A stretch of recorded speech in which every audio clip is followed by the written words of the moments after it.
click on. I'll work on that, Michelle.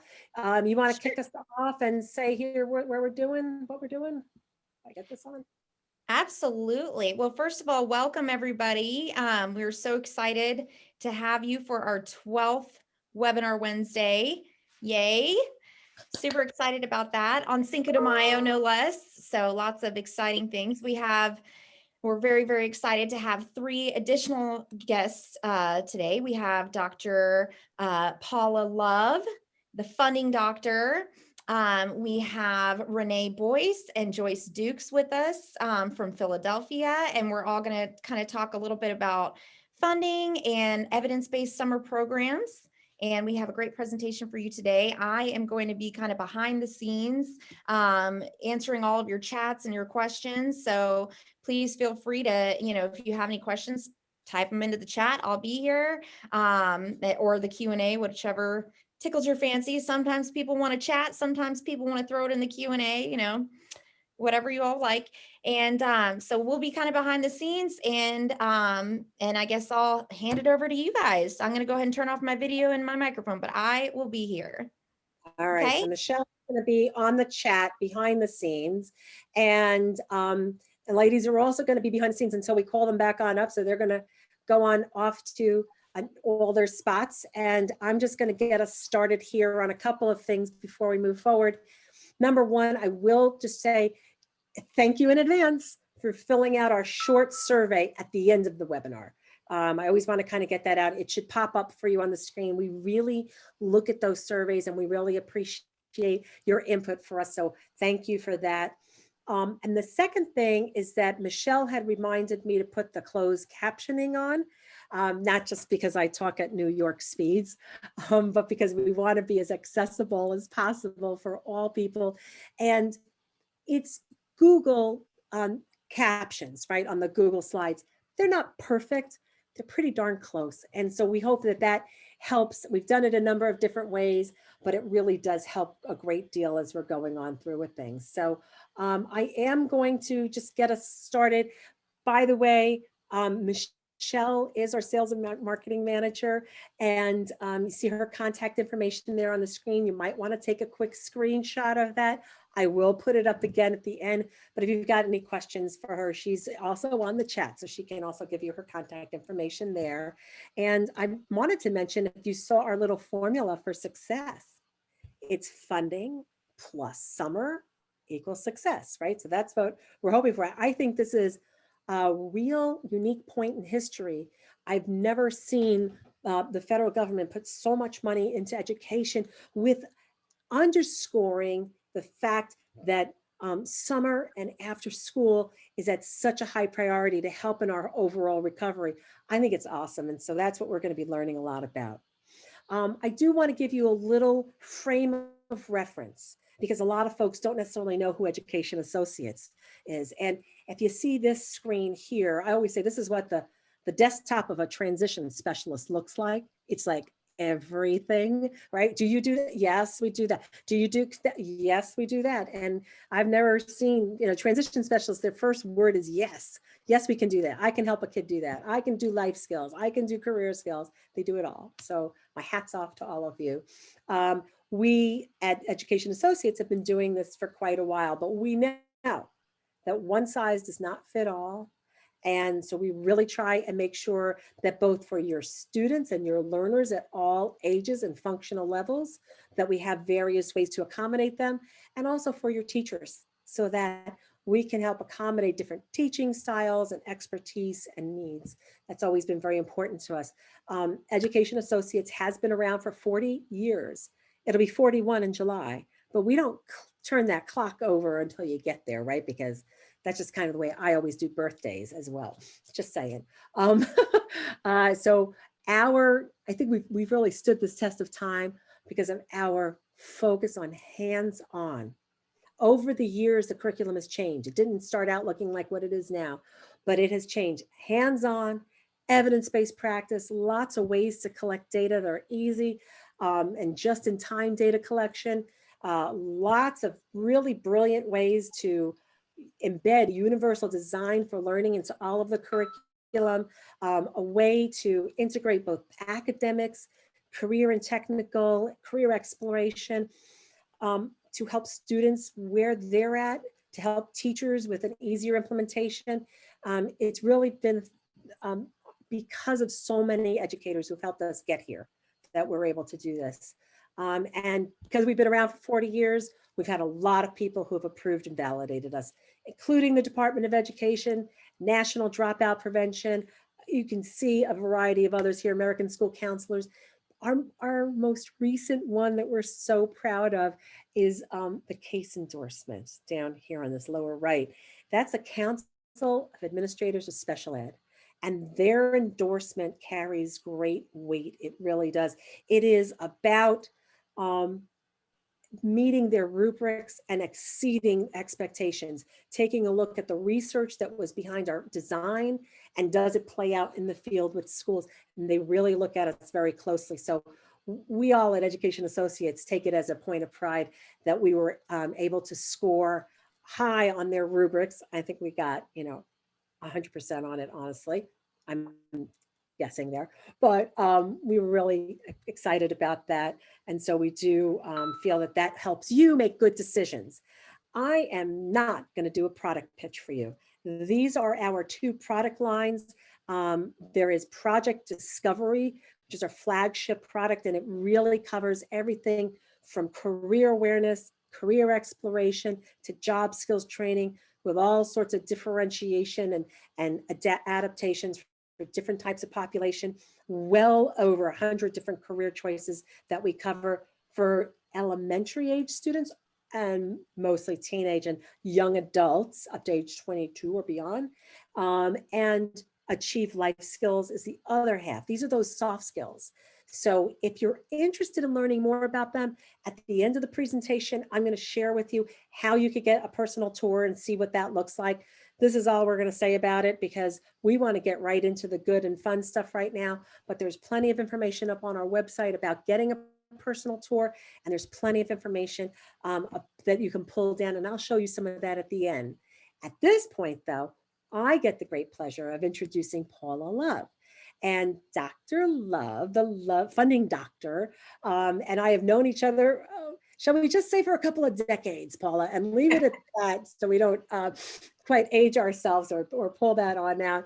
But what makes Paula so special is, not only that she's been the founder of like RFP Match and the grant match and so, but she's a lifelong educator. So she started in, the roles that y'all are filling, and she worked for several years, right, at the Department of Ed level in Maryland. So the Executive Director of Resource Development and Program Manager at the Office of State Superintendent in Maryland. So Paula's kind of seen it from lots of different perspectives, and she's still out there making rain. You're a rainmaker, Paula.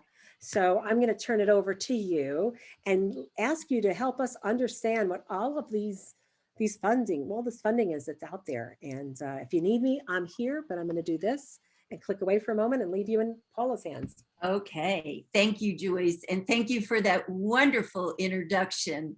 And I really appreciate it. And I like to say, rather than thinking about a rainmaker right now, I want you to think about the rays of that sun coming down. Joyce framed it so well at the beginning of this session. This is not just a beam of light, folks, that is coming down for us right now, but we have the brightest light that we probably have ever seen in education shining on us. And as she mentioned, the decades of experience and time that we have spent, this is now my 48th year in working in education and funding. And I have never seen such a bright opportunity for us as what I see right now. So I want you to soak up this sun. And as you soak up this sun, I want you to think about how everything that we're going to be discussing today, in especially my part with funding, can relate back to summer learning. So let's begin with the American Rescue Plan, or ARP, ARP. And let's just slice out a little bit of that for education. So what we know right now, across K-12, $123 billion, but it doesn't end there. There's an additional $3 billion for Individuals with Disability Education Act, or IDEA, known as special education. Now, these are just a glimpse of the many opportunities in education for the American Rescue Plan. But we're going to just take that little slice right now in terms of our discussion today. Now, for us to really comprehend the magnitude of this opportunity that's in front of us, we need to kind of step backwards and look at the first funding opportunity that came out as a result of the pandemic. So back in March 2020, under the Coronavirus Aid, Relief, and Economic Security Act, which we call CARES, we saw some monies that we had not seen before in education come down. And they came down under two pathways. One was the Governor's Emergency Relief Fund, known as GEAR, and that came down through the state governor's office and went out to K-12 and or higher education at the discretion of the governor. And you see we had $3 billion. But the big piece of money for us at the elementary and secondary school level was referred to as the Elementary and Secondary School Emergency Relief Fund, or ESSER. And we got $13.2 billion. Many of us were so excited that we had this money that was very flexible in what we could do and the uses of these funds. And that was great.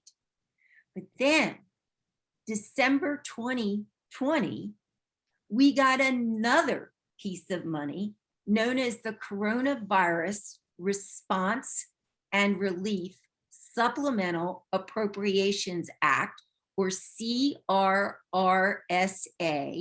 And that act had two different parts to it. It had a consolidated appropriations piece. That's where a lot of our title funding and some of the increases that we're going to see come down in July were passed in December 2020. But the piece that we're concerned about today and are going to focus in on is the piece known as COVID relief. So again, we saw a little bit of up for the GEAR money. We saw 4.1 billion, although some of that went to non-public schools, so we have to keep that in mind. But under ESSER, look what happened. We got almost 4 times the amount of funding that we got in CARES at 54.3 billion. So the sun really was shining. But oh my gosh, then right on the heels of that came the American Rescue Plan in March 2021. Now the governors got some money, but it didn't come down through GEAR, and they got it for non-public schools. But it didn't come down through that GEAR track that we had seen in the previous pandemic or relief money. But under ESSER, we got $122.8 billion. Again, if we look at that, that's nearly twice the amount that we got in December 2020. Oh, the sun was shine, shine, shine right now for us in education.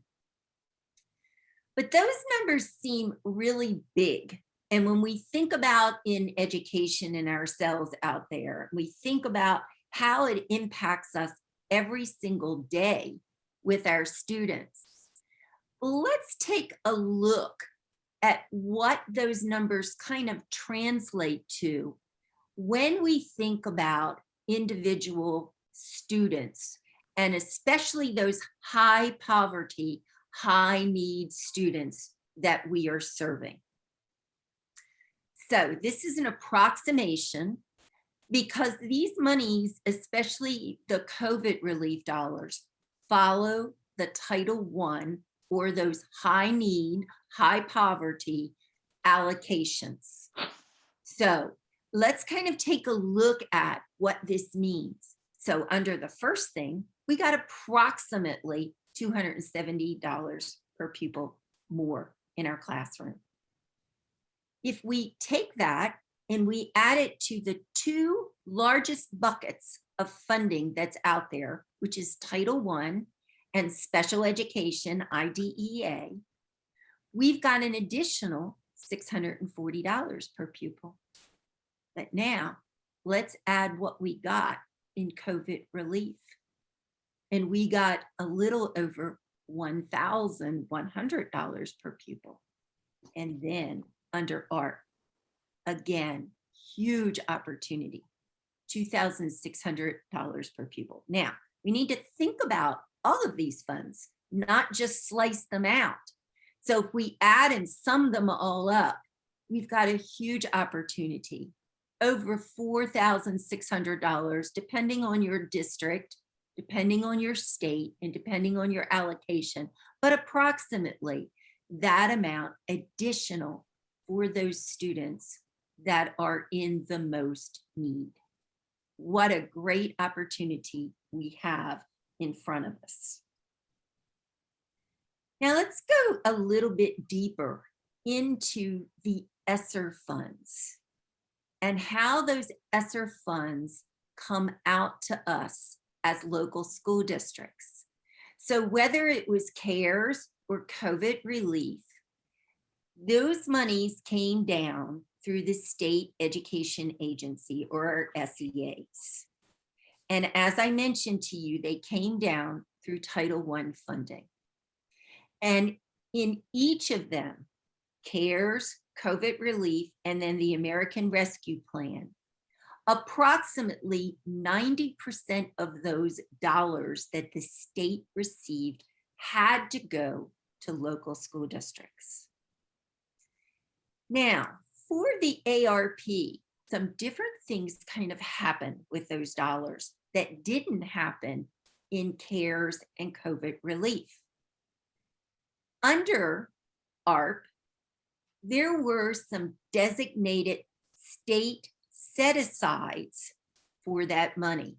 We didn't see that in CARES and COVID relief, but we did in this instance.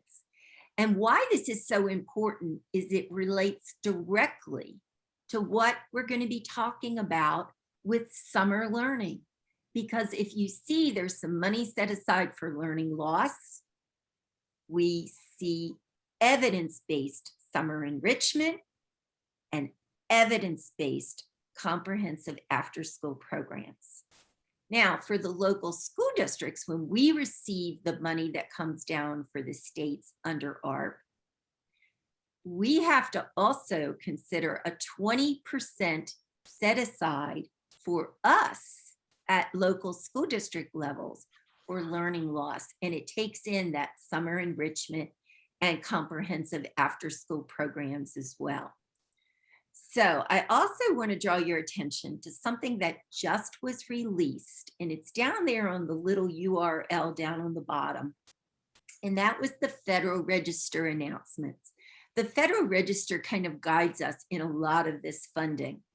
But on April 22nd, the Federal Register released some more information about how these funds are coming down and how local school districts and how states are actually looking at those funds.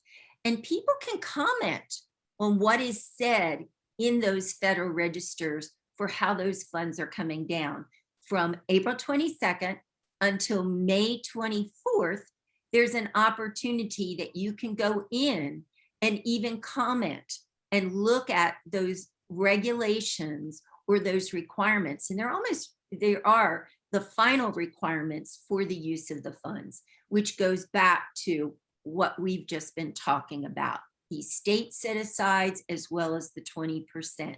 But if you're interested in looking at that, I strongly encourage you to take a look at the Federal Register, because again, it was just current.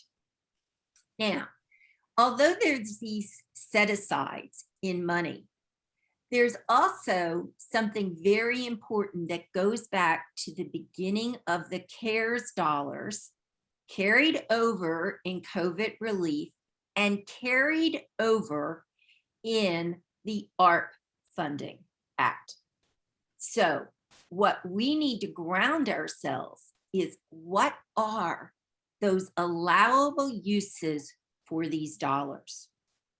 In all three of them address 12 allowable uses of the dollars, and they're very flexible, folks. The flexibility is like I've never seen before. But what I did in thinking about summer learning and the emphasis that we're talking about right now is pull out those out of those 12 that I think align most closely to our discussion today. Now, the first one is so important for us because it correlates back to any activity that we do that comes from the Elementary, Secondary, and Education Act and reauthorized as ESSA, Every Student Succeeds Act, is an allowable expenditure of the funds. Now, what does that mean? That means that anything that we use our Title I funding for, our Title II funding, our Title III funding, our Title IV funding, and it also takes in account the Individuals with Disability Education Act, Perkins, homeless, and the Family Literacy Act as well. So any of those that we currently use those funding can be used for these COVID relief dollars. But then it goes a little bit further. It talks about how we have to think differently in terms of our outreach and our service delivery, especially when we're focusing in on the unique needs of our learners, those low-income children, our children with special needs, our children of speakers of other than English, our different minorities that are out there, our students, again, with homelessness and foster care. So any of those, how can we reach them differently? And how can we look at the service that we're going to provide them? Another couple areas that correlates so nicely to summer learning is looking at the ability to actually purchase technology, both hardware, software, and the connectivity for our students. And then very closely aligned to our discussion today is those activities related to summer learning and supplemental after-school programs. So clearly, as you begin, if you're filling out any applications, these are the checkoff points when we think about summer learning and what we're doing right now with those COVID relief dollars. But now let's talk a little bit, let's go a little bit further in thinking about those monies that are out there and thinking about when those monies have to be obligated by us as local school districts. So let's begin with the CARES Act. As I mentioned to you before, this one came down in March 2020. But look at the date we have to actually spend those dollars, September 30th, 2022. Perfect time to think about the impact for summer learning this year and summer learning in 2022. But now we also overlaid on that is the COVID relief dollars that came out in December 2020. That obligation date goes out through September 30th, 2023. So now we can build on the other money and have a cadence of funding all the way out through 2023. And then comes the American Rescue Plan, which takes us out through 2024. What a beautiful time to me to be able to cascade programs, to maintain, sustain programs that you've started. A great opportunity to really take a look at that. In addition to those COVID relief dollars, under the American Rescue Plan, we also, as I mentioned, got additional money under IDEA. Now, these monies come down the same way IDEA comes down. So they are going to your special education directors or the folks that are in charge in your district of special needs or exceptional students. This money is broken up into a couple different buckets, but the one that you really need to concentrate on in terms of K-12 is those grants to states, which is referred to as Part B. But just know there's additional money beyond what we've just talked about with those CARES dollars that comes down in IDEA. Now let's go back to this slide. And this is important for us again to remember, because as we think about the uses of these dollars, the CARES, Title I, COVID relief, or the American Rescue Plan, we know now for sure that summer learning in each of those buckets is an allowable expenditure to help our students and utilize this money very, very wisely and impactfully. There's a template out right now that your state is filling out, and it just was released in the end of April and is due June 7th. I just took an excerpt from this to remind us that your state right now is thinking about evidence-based summer learning and enrichment programs, including those that begin this summer. Well, my goodness, if this isn't due until June 7th, we've got to begin planning now and preparing for this summer, knowing that these funds are coming down. And we need to think about those evidence-based programs, just like Joyce mentioned to you at the beginning, those with academic, social, emotional, and mental health, always for our students in mind. Evidence-based is a term we've been throwing around for a while. And the research out there on evidence-based is strong, and there's many, many good sources. I always tend to go back to the US Department of Education, the What Works Clearinghouse, but there's foundations and corporations that have put out great resources, such as the Walton Foundation and different other entities that have great information about evidence-based. But I ground myself in ESSA, Every Student Succeeds Act, and what they say about evidence-based when I'm thinking about my programs. And I'm thinking about those tiers of evidence, and I'm thinking about, as I'm in this presentation right now, some of those great credible sources that Joyce just shared with you to go back and really make my case for evidence-based programming and evidence-based interventions. When I was looking and talking with this team about doing this, I came across a very, very insightful webinar that was hosted by the US Department of Education and West Ed, one of the labs. And it really focused in on those evidence-based components of high quality summer learning. And it was all about summer learning. I encourage you to take a listen to this very, very good program, and we'll give you some additional ideas in terms of summer learning as well. Now, maybe you're trying to figure out, so where do I begin? A good place is the After School Alliance. They have been around for a while. They have great research. They have great information.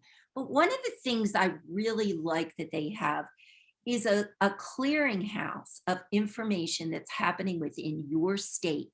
And you can drill down to see the resources, funding, different programs that are happening in your state.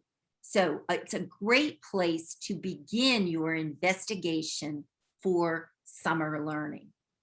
But as we also mentioned, we have to always think of the great programs that are out there, that are evidence-based, that are credible and impactful. And we thank our sponsors today for sponsoring such great resources that we have out there that can really enable us to think about summer learning, but also evidence-based as well.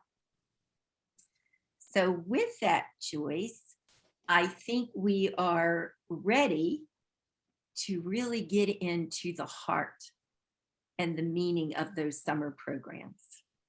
Absolutely. Because, otherwise it's just funding that's out there. What do we do with it? It's got to impact kids. And so, first of all, Paula, I just have to thank you so, so much. That was so clear. There's so many different pieces. We've got questions from some folks. If folks have any other questions, feel free to go ahead and keep posting them in the chat. I've written down a couple here that I saw, and that I'll funnel on up to Paula as we get ready for Q&A afterwards. But first, and Renee, you're going to put your video back on again. There she is. And so first, I get the real joy here of being able to follow up that little bit of love with Joyce and Rejoice and Reboyce, right? We're kind of all here. So I have all three pictures on one slide right here, and it looks really cute. Joyce, and Renee Boyce. I think we rhyme. So there's always something good about as we come on through. Oh my goodness. So ladies, I just want to thank you so much for taking time out of your busy days. I know what it's like in the school district, like the School District of Philadelphia, to take some time out to talk with us. So we truly appreciate you. And we're going to listen to you talk about evidence-based programs. Y'all just tell me when you want me to click and I will do so, but I'm going to step off the stage and I'll just be clicking back over here. So you just tell me what works. So okay, that's fine. Well, thank you for having us. We really are very good partners with Education Associates. My name is Renee Boyce, and my colleague is... I'm Joyce Dukes. And so we actually work in the Office of Specialized Services here in the School District of Philadelphia. We are intervention support coordinators, and our role in OSS is really about instruction and intervention for students with IEPs.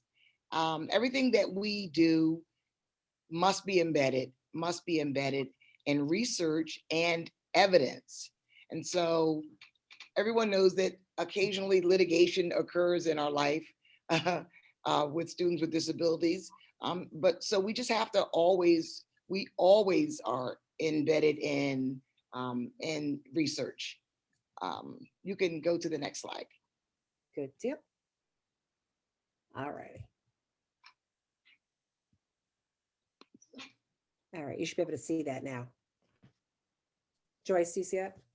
Yes. We wanted you to take a look at some of our school community partnerships.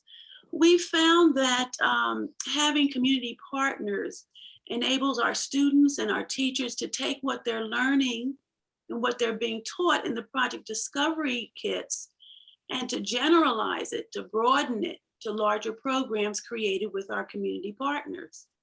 So as you see, we have partnerships with some of the local farms, and any of our programs that are working with these farms have basically started with using the Project Discovery Greenhouse Worker Kit. You'll see we also have a partnership with Mayor's Community Schools. Our current mayor has set up several community schools throughout our district.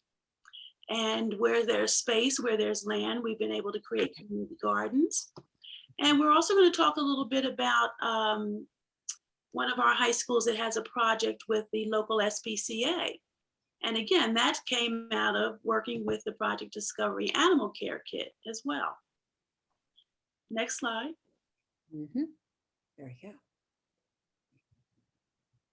So this is showing you a couple of scenes from our Martin Luther King High School.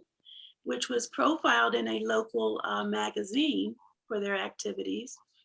And this was generated from one of our summer extended school year programs, which we'll talk about in a few slides. The teachers, and we found that when the teachers get excited, the students can't help but get excited. The teachers were using the greenhouse worker kit during the summer and were so excited that they were able to get students to actually grow real plants that the teachers from this particular high school asked to work with the greenhouse worker kit during the school year.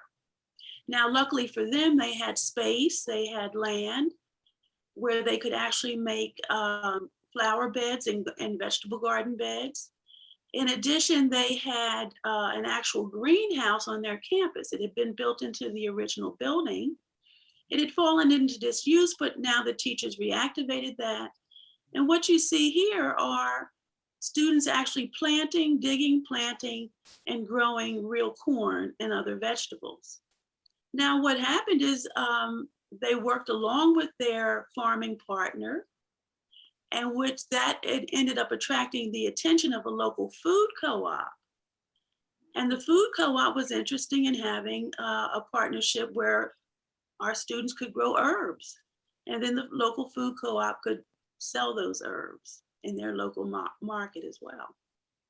And so all around, we ended up with 2 partnerships, a farming partnership, a food co-op partnership, and then our high school students who were also receiving special education services.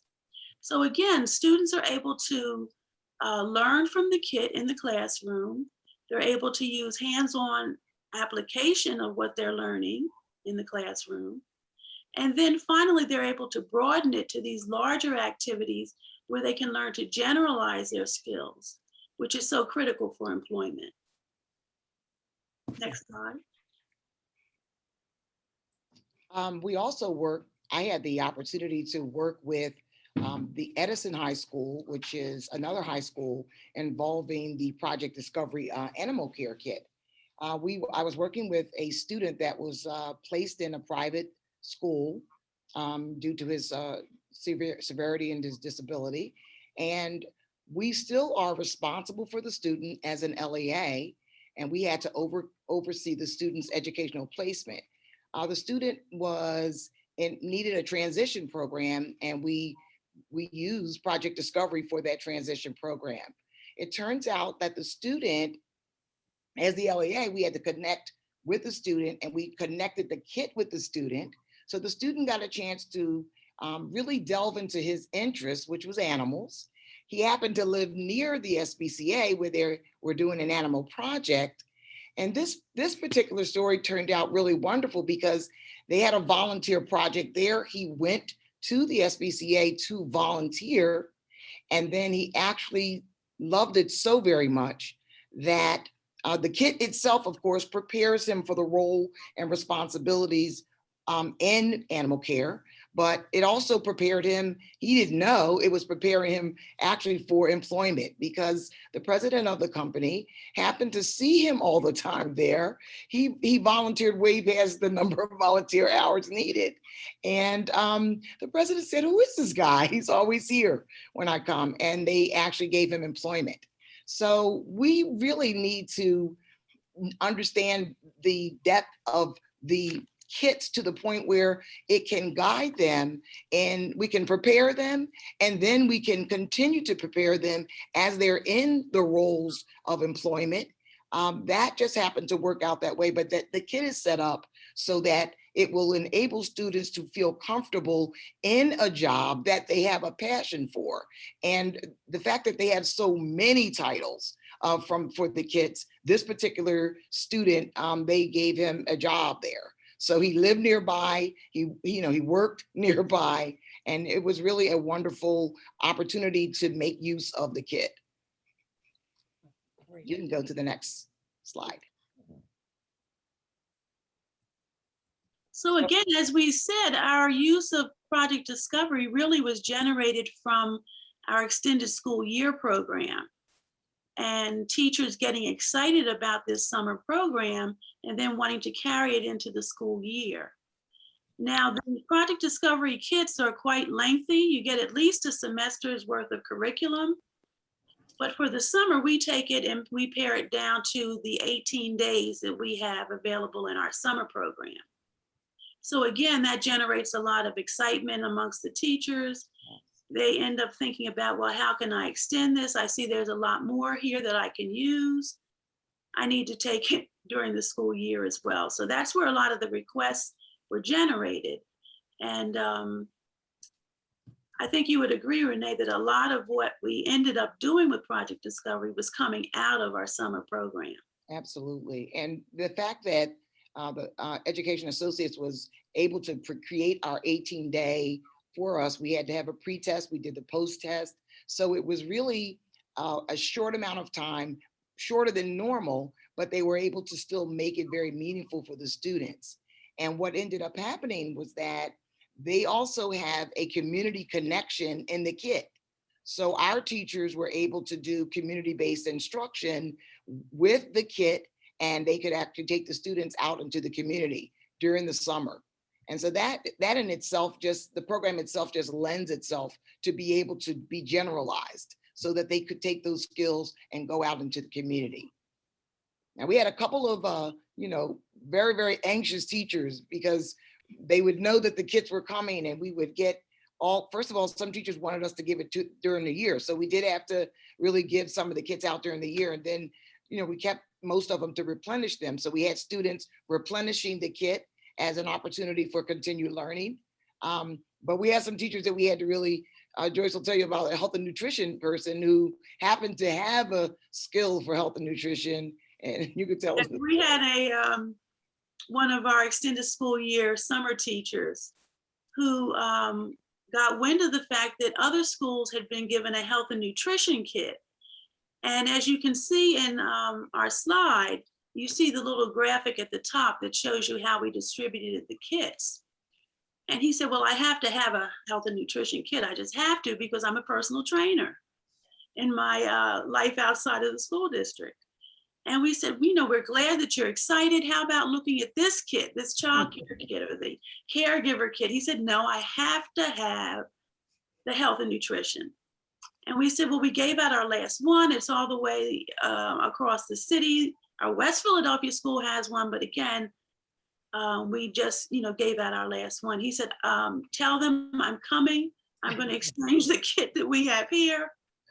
The one that you gave me here for the one that I have to have. Right. And he was just that excited. And he went and he got the kit. We made the exchange. Yeah. And he was able to implement that. And when he saw it and saw what was contained in it, he felt it fit exactly what he wanted to be able to teach. Yes. And because he's so interested in it, he, of course, teachers that are interested, as Joyce mentioned earlier, that definitely gives a pump in the arm for the students being interested, and everyone really benefits from it. But as you can see, we have 4,000 students registered for extended school year, and probably a little over half, sometimes ends up coming, but we have to, as you could see, we had to have 4 kits because it was for our 14 to 17 and our 18 to 21.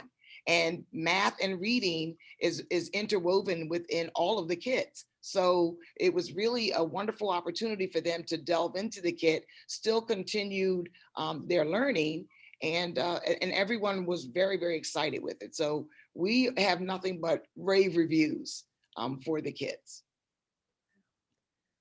Wow. Wow. You had me at hello, but then when we got on into it, ladies, yeah, this is really where all of this becomes real, when you can take a look at real kids, real teachers, and scale to that level. There's a lot behind the logistics. And so I'm just so thrilled that it's able to support your visions and your dreams, and teachers like the personal trainer who he's determined. Yeah. He was really just going for that as it goes. But I also wanted to say that, Joe Pilliard as well as Michael King, those are the people behind the scene that we would never be able to do it without their support and help. So you have a wonderful company that really supports all of the learning based on the teacher support and anything that we ever needed that, you know, was accomplished through that. So it's really a wonderful working relationship that you provide, Joyce. So it's like we all work together. One Thank of the you. things that Thank we've you. noticed throughout the years that we've been using Project Discovery is that you're constantly upgrading, updating. Mhm. So for example, with the video modeling, which was very critical for our students who are receiving autistic support. And so when that came along, the video modeling and your addition to that, to the kits, we were able to take advantage of that as well. Right. And that you're right. That makes such a big difference. I've had teachers who've looked at things and they might say, well, I'm not really an expert in fill in the blank. And I always think, well, if you just watch the video modeling the night before or a couple of nights before, We'll be we do all fine. that task analysis and you'll now know how to do that thing, you know, whether Well, that's what's added to the teachers' excitement is that they realize they don't have to be an expert. I don't know how to farm. I don't know how to plant, but I can pick up this curriculum and I can teach it and it works out. And you Yeah. know that the differentiation levels that you mentioned, that is really the crux of the program, the opportunity to have a UDL built into those programs so that there is not one student that could not benefit from it. We have millions of stories. I know we don't have time, but we do have lots of real stories that affect change. And Paula's given us so much to think about in terms of funding. There's absolutely no reason why this wouldn't be a very viable source. We have transition coordinators that use the soft skills during their time with the ESY. They did all kinds of support with that. So it just provided everything. Yeah. And that is really a piece. I always tell people it's all of the pieces are in there. When I was a teacher, I was always cutting things out till midnight the night before and then going in early to laminate.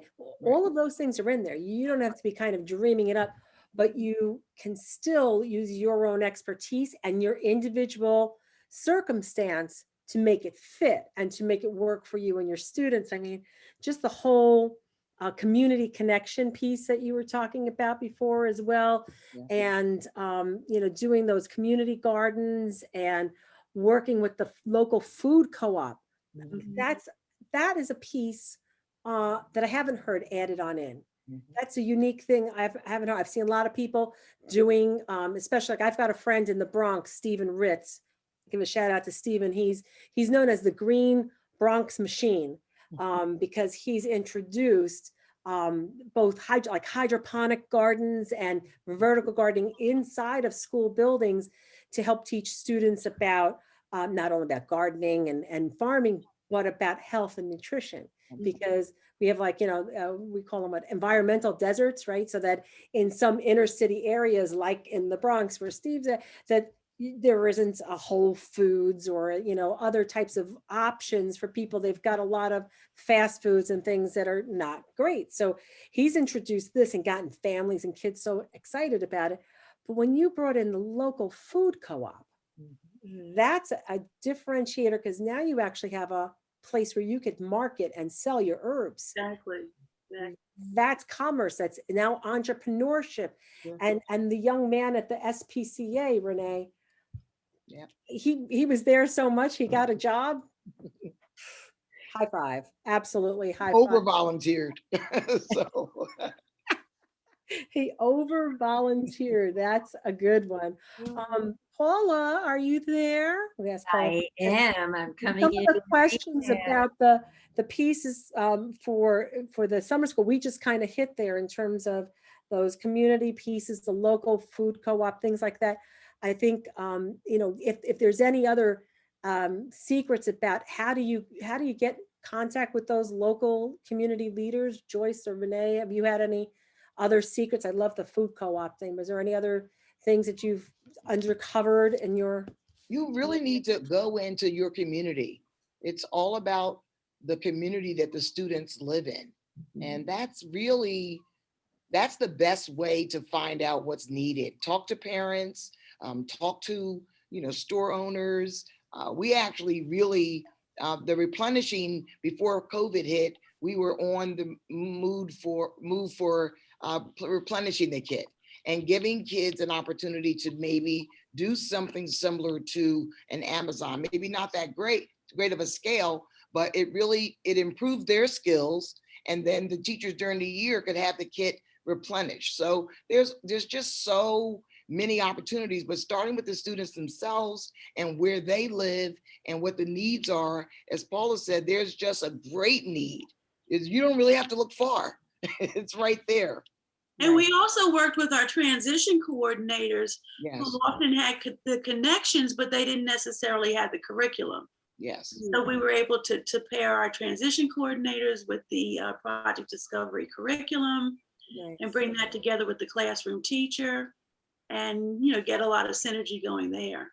Awesome. And Joyce and Renee, I have to say, one of the things from a funding perspective that I love what I hear from you is you have built a program that can sustain itself because you've gotten buy-in from your community and your stakeholders.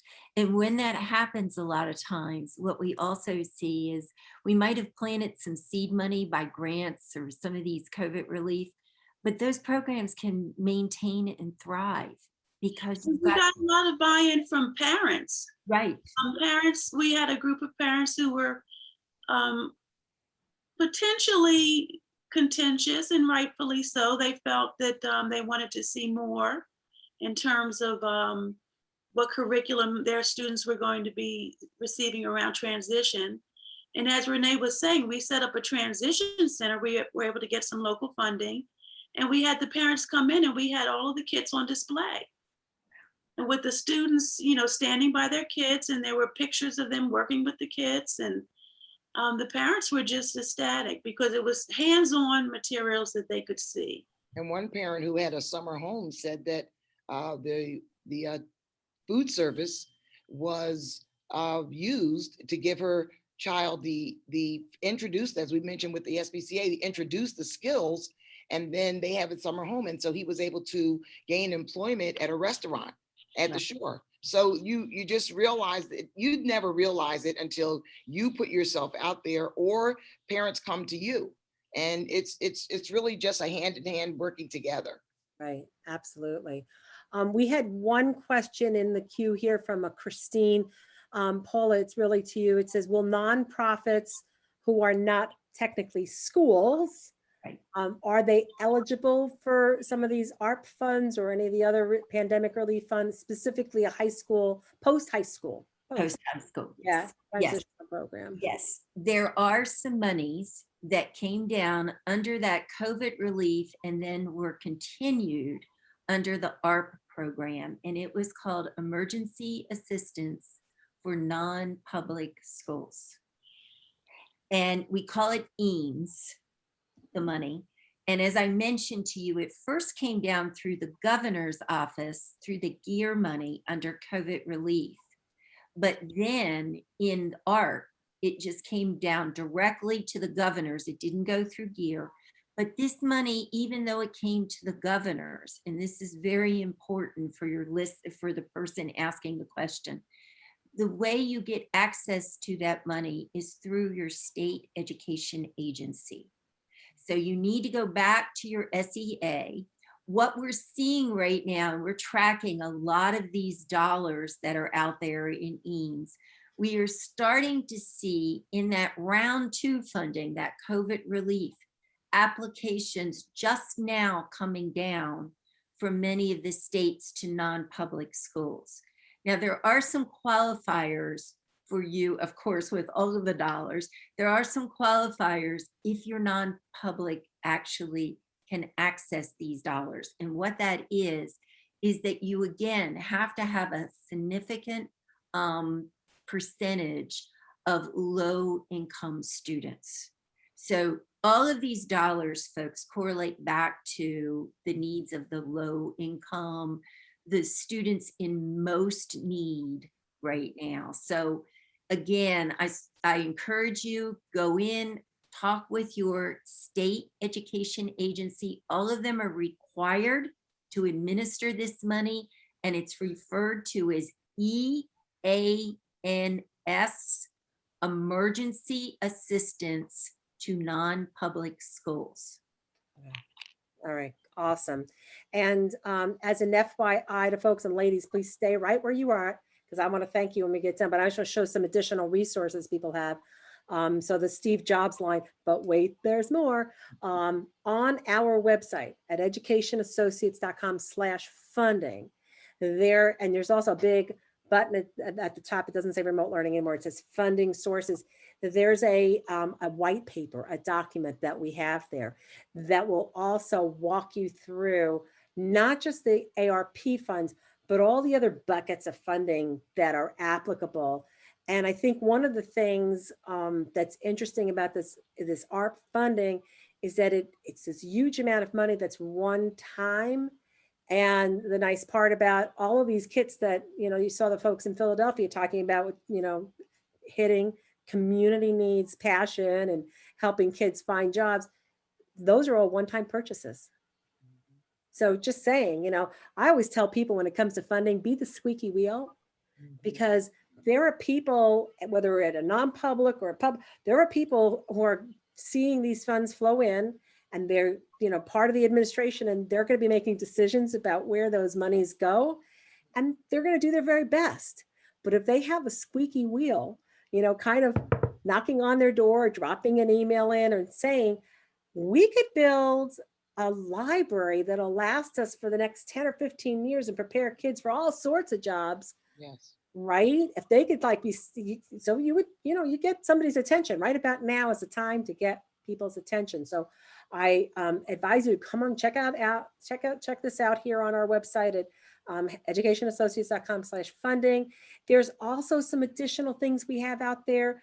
These webinar Wednesdays, like today, as we said, Michelle said at the beginning, it's our 12th one.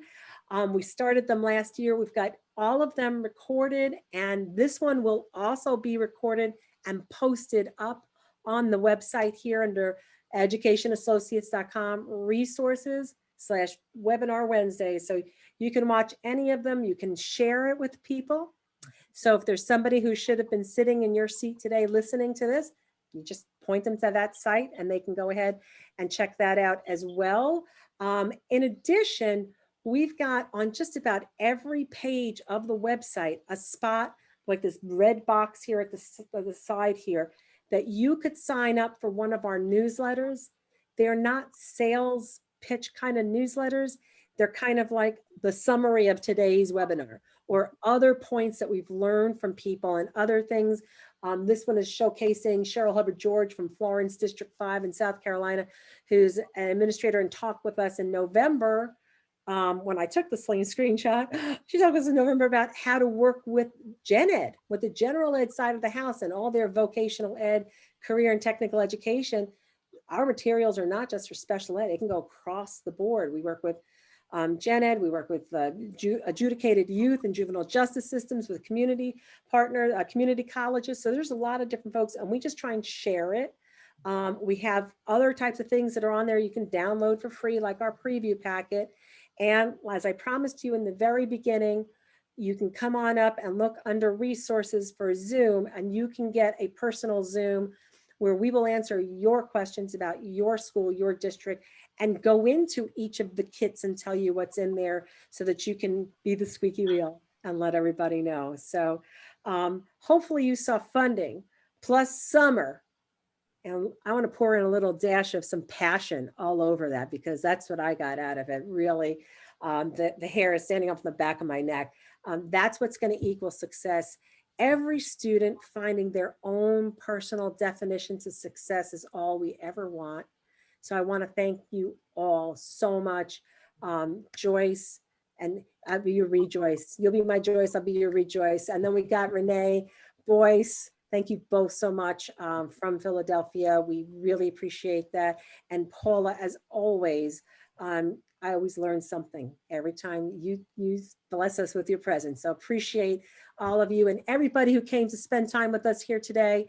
Please stay tuned for our survey at the end, which will pop up when we close down this party. Michelle, you want to say hello and goodbye. Absolutely. Hello and goodbye. Yes, thank you, Joyce. So, as Joyce said, I'm the sales and marketing manager here. So, Joyce, would you mind going back to the screen with my contact info on Yeah, it? I think, did I leave it on the end? Nope, I will find it for you right now, my dear. Okay, sorry to put you on the spot. That's okay. But yeah, if any of you guys have any questions following the webinar or need anything from me, a lot of times people want a copy of the recording, which we will automatically send out to you, but they'll have other questions and I'm happy to answer those for you.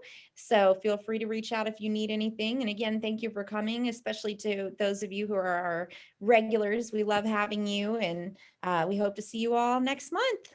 Thank you. And thank you to our speakers. You guys were all fantastic. And Michelle, happy first Mother's Day. Oh, thank And you. happy Mother's Day to all the other mothers and myself and everybody.